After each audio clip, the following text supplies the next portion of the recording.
Hi, welcome to the Ed Solly, used to be audio show, now we've gone full video, and I am excited to sit down with my next two guests. We've got Kelvin King running for Senate in Georgia, and what's making me most nervous, because she is a pro at this, is his wife Janelle King, who's done this for a living, so probably going to put all of us to shame. No offense, Kelvin, not as nervous to talk to you on this as now, she's as a pro, but we're going to have a good time today. Yep. Oh, no, So Kelvin's been involved in the Georgia Senate race, which is coming down to an end. Mm-hmm. I know there's been a lot of hard work that's gone into it. You've come and spoken here at the Republican Women several times now. Big fan favorite. You're a big crowd favorite. Always turns a good crowd whenever Kelvin and Janelle make it. You guys are probably the best duo out there where I haven't seen anyone else. He took my words. Yes. So last time you were here, one of the most common things we said after was, well, if Kelvin wins this seat, Janelle goes for the next one. We got two senators in Georgia, and they can both be kings. I can be okay with that. I could live with that as a power team. I tell you. I think I remember you saying, "What's better than one king too?" That's and exactly I was right. like, I thought that was cute. I said that a few times. That is exactly. Yeah, that was me. I'm glad you like remember that one. So I want to talk a little bit about some of the things that you're running on. Sure. So one of your top choices, one of your top items is critical race theory. Yeah, so for sure. Here in Forsyth, that's been a hot topic, and I'm sure you know what's happened with schools is outside of critical race theory, they've changed the vernacular, they've changed the terming, they've kind of scrubbed it. CRT is hard to find now, but they're putting it in the same system in a different wording. So tell us what's got you involved in that. Well, I mean, critical race theory, it evolved. It came from a Marxist approach. It came out of the Frankfurt School in Germany.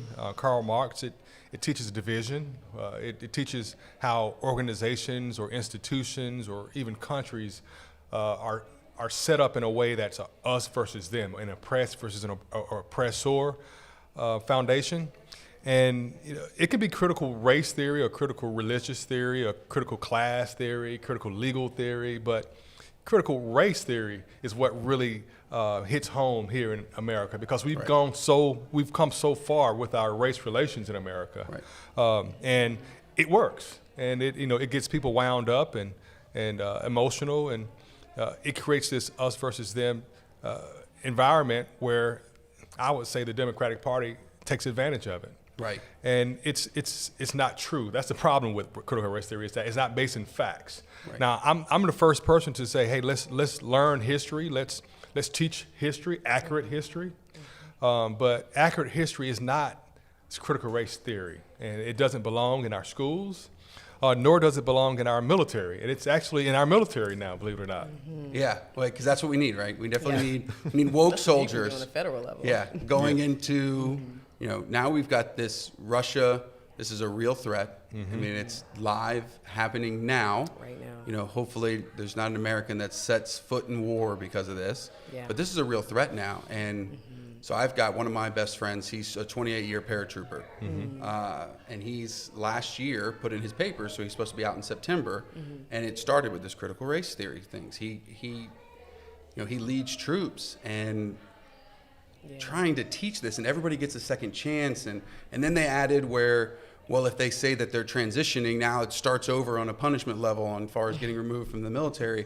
So he eventually just washed his hands of it, put in his papers, and he's getting out. But that's something that's really scary, and that's full federal. That's definitely where you'll be, and plays right into your wheelhouse as an Air Force Academy graduate. Yeah, and that's so unfortunate, Ed. We are seeing that happen quite a bit in our military. People are choosing to leave our military because of this divisiveness and allowing this rhetoric and this belief to infiltrate our military. It's being taught at my university, my school, the Air Force Academy. And the military is about unit cohesion and good order and discipline. Unit cohesion and good order and discipline, not about racial division, not about us versus them, not about social justice warring, but military warring, war fighters. And that's one of the first pieces of legislation I would push as a U.S. Senator, is to ban any sort of teaching of critical race theory in our military or our military academies. It's something that I can do in this role as a U.S. Senator. And I think it's critical because if you don't have a strong military with strong borders, you don't have a strong country. Right. And we're seeing that, unfortunately, play out globally, where we're projecting weakness across the world stage in Afghanistan. And you see, when you project weakness on a world stage, bad actors take advantage of that weakness, right, as we're seeing with Putin. Are you implying that Joe Biden doesn't come across as immensely strong and confident? Never. Well, I mean, I think it's sad because it creates a real threat in this world. I mean, we have instability amongst countries. And right now we have China watching to see what happens, how this is going to play out, and no one knows how this is going to play out. Right. I mean, only today President Biden said that we're going to stop buying our oil from Russia. Just today. Right. Enough pressure finally built up. This is almost 2 weeks into this conflict. Right.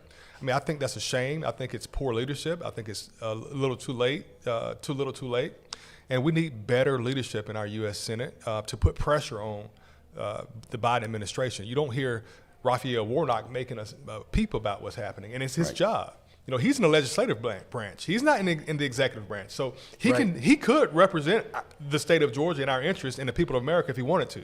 But he's too worried trying to be the woke pastor. Correct. He's too worried trying to be the first pro-choice pastor that doesn't make sense to me in the slightest. So So don't even get us started. I know. Don't even get us started on that because I don't know how you can be a pastor and be pro-choice. I don't. It boggles the mind.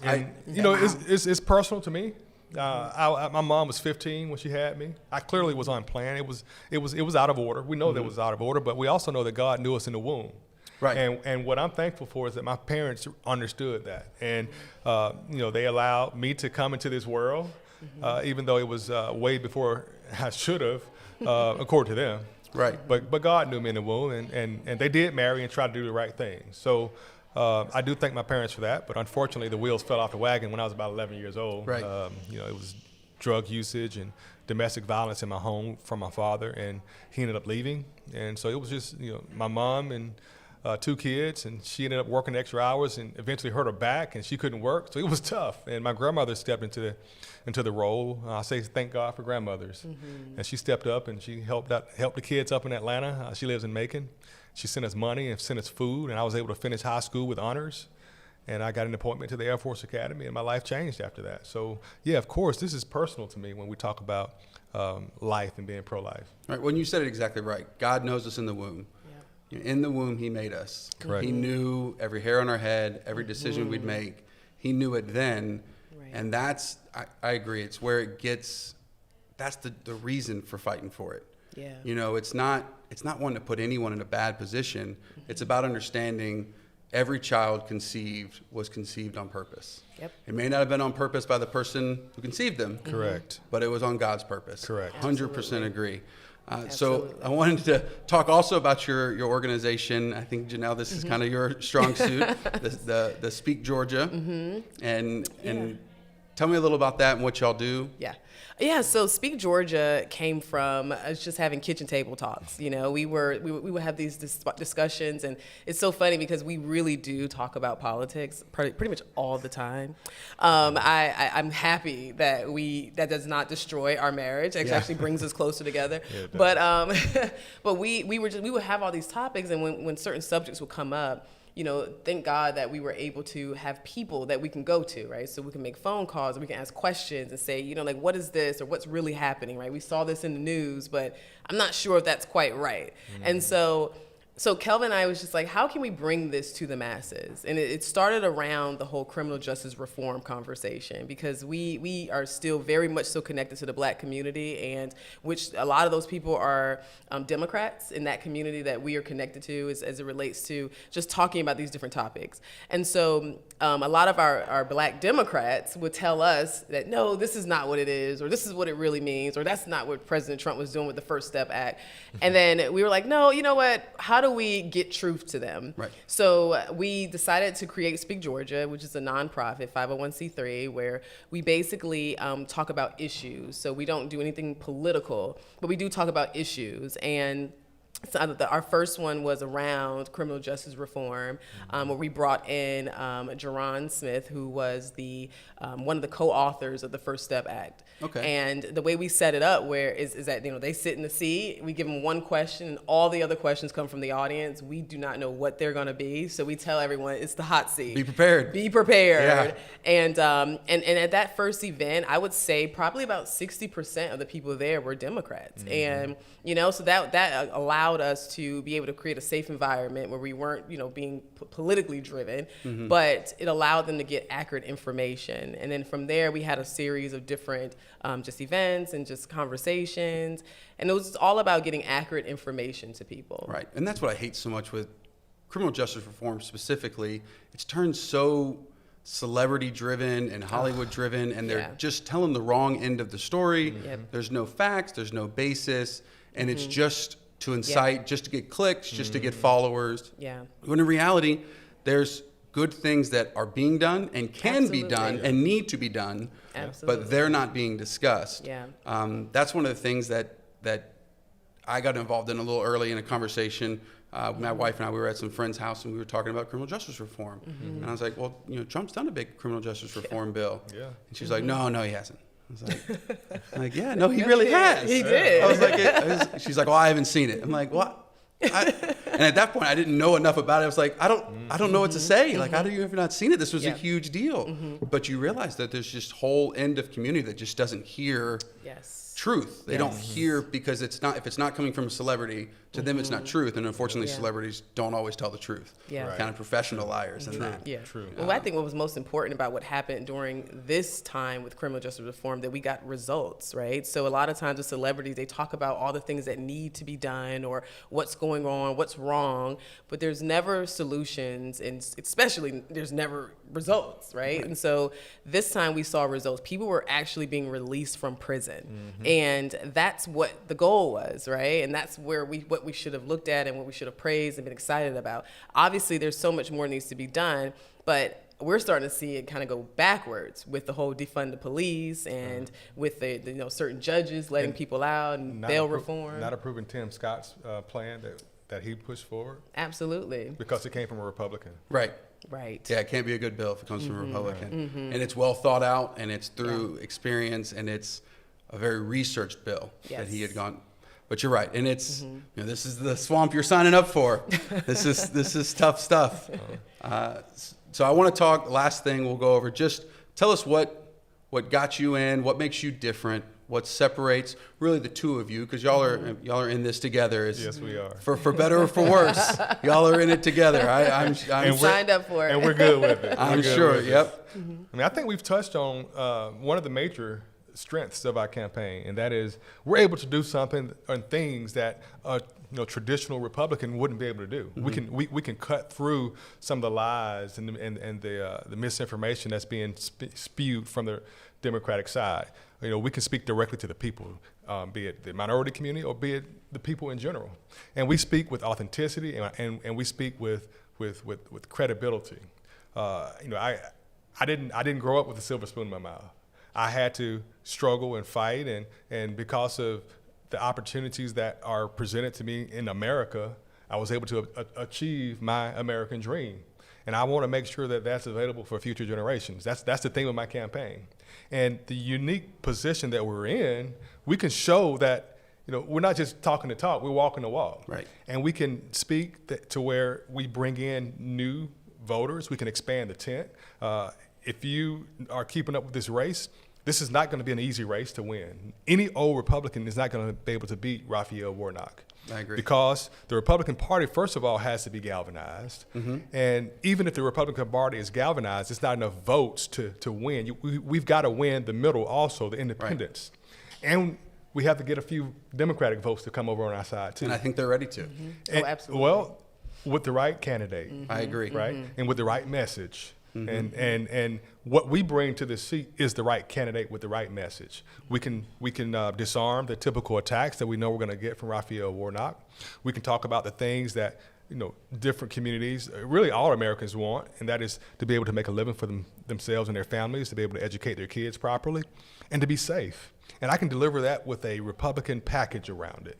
because I can talk about my experiences. I can talk about how we want to make sure that we create freedom and opportunity and American exceptionalism, which is going to galvanize our party, which we can also sell to the other side. Right. I can talk about making sure that we want to create a strong economy by reducing taxes and implementing America First principles and making sure that regulation is pushed back. I can talk about improving our national defense and our national security by making sure that we have strong border security, making sure that we support our military members like we talked about when we first started this conversation, and supporting our veterans, because I am a veteran too. Right. You know, I'm also a businessman. I'm a general contractor here. I created my company from scratch. I can talk about how the constitutional rights are under attack right now, like our First Amendment, which we've been censored by big tech. I've been censored by big tech, and my wife has. So we're not just telling you what the talking points are. We're telling you what we've experienced. I submitted a bid to build a border wall. So I'm not just one of these candidates that's talking about build a wall. No, I tried to build it. You know what it takes. Yes. Yeah, I'm not one of these candidates that's talking about let's get rid of the EPA because of whatever talking point. Well, I fought the EPA in my business and won. And I know how destructive and dangerous strong government can be with small business and businesses and creating a fertile business environment. So I'm a unique candidate from a lot of different perspectives, but I'm the most authentic candidate in this race. And frankly, I'm the only candidate that's prepared right now to defeat Raphael Warnock because I'm practicing. Right. We've hit 300. This is our 300th public appearance tonight here at Forsyth County. I'm looking forward to sharing that with the group. Yeah. No other candidate is close to us in terms of outreach and being accessible.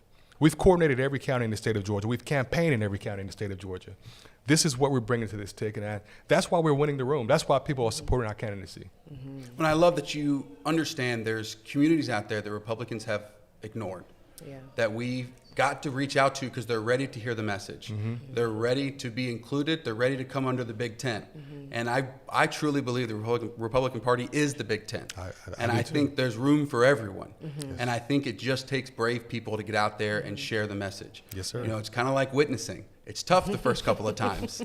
It's you never know. You get some arrows, boy. You get some arrows hurled at you. You get some arrows. It's tough. Well, I think sometimes too, you know, I do know that there have been a lot of effort from the Republican Party to attempt to reach out to a lot of communities, and I do know that there is a lot of pushback, right? And something that Kelvin and I always talk about is that we have to be mindful of the gatekeepers, that there are gatekeepers to certain communities. Yes. And these are individuals who have a lot of influence, who basically says, oh no, give me your message and I'll disseminate it to the masses, and then it's typically twisted and changed and manipulated. So we go around the gatekeepers, right? We just push them to the side and we go straight to the people, and I think that's knock right on the door. Yes, sir. Exactly. And I know we were in one county and we told them, we said, you know what, the county is now predominantly black, and it's a Democrat county, but the Republican Party there, they were just saying that, you know, how do we go in? How do we change this? How do we make people feel safe? Because to be honest, you're not going to see a lot of minorities come to GOP meetings because if they're seen in a picture at a GOP meeting, the backlash they may get from their family, to them is just not worth it. But that doesn't mean they won't vote Republican. Right. And so sometimes it's going and knocking on those doors, but let us come with you and say, hey, you know what, this is such and such individual. They're a part of the GOP here. We're going to leave and go back to another county, but these are people you can reach out to. And that's how you bridge that gap. And that's what we are going to continue to do. And I think your message is resonating specifically because you two are just so genuine. I've gotten to speak with you a couple times now. I know you've met lots and lots of people, so I appreciate you remembering something I said earlier. I did. But you're very approachable, and that's at the Senate level, that's hard to find. That's hard to find someone who's running for that big of an office that when you give your speeches and you walk off stage, you're the same person. You're the same person off mic as you are on microphone. And it's I don't know how to be anything else. I know. And but I mean, you know this. It's so rare. It's so rare to see someone speak and then talk to them off mic, and it's the exact same. Absolutely. And I think you guys are doing a great thing. So tell everyone where they can find you, how they can support you. Sure, Ed. Thanks. Go to kelvinking.com, KelvinKing.com. That's our website, and you can access all of our social media platforms. Look us up. Look at some cool videos that we have put out too. I think you'll enjoy it. And please support us if you choose to. You can contribute online as well. We have about 82 days between now and May 24th. So look into our campaign. Support us if you choose to. But regardless, we're going to fight hard to represent you with honor and dignity. All right. Absolutely. American Dream's not dead. It's sitting right next to me. Thanks, guys.